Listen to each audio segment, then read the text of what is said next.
Hello, everyone. It's Craig Jenkinson for American Voices.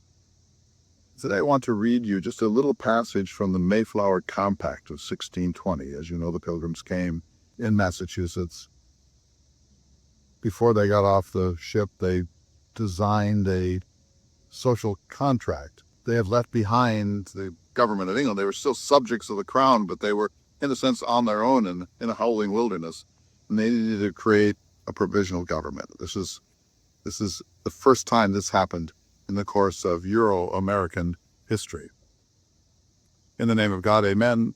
We whose names are underwritten, the loyal subjects of our dread sovereign Lord King James, by the grace of God of Great Britain, France, and Ireland, King, defender of the faith, etc.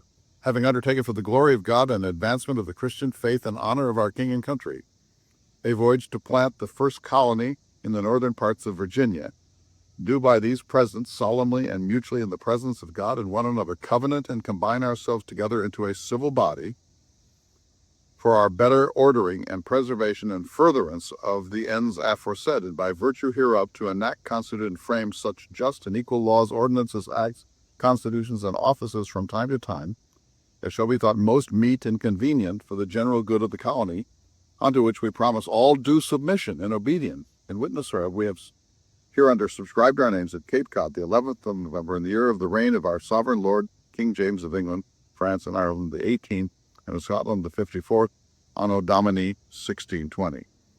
So they create a polity, they create a social compact, then they agree to it, and most important, they agree to abide by the decisions of the government that they have erected.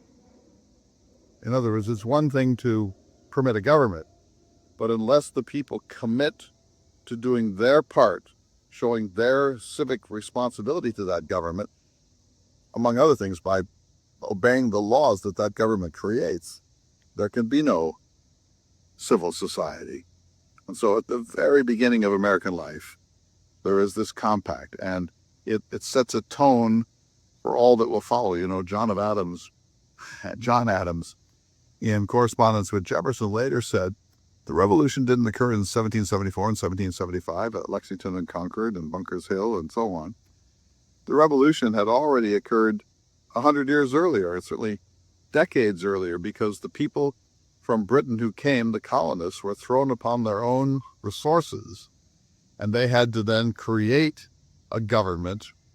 They couldn't consult the British Crown and Ministry often enough to take care of the things that had to be done, so they built their own social compact. This is the first of them.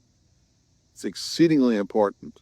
It tells you that from the very beginning, these people came, they had a full understanding of their rights as British citizens, and they wanted to make sure that when they came to the New World as they saw it, that they would be protected as British citizens, but also would have the capacity to pass such laws and restrictions as would make it harmonious to live together in this howling wilderness. This is one of the handful of key documents in American history.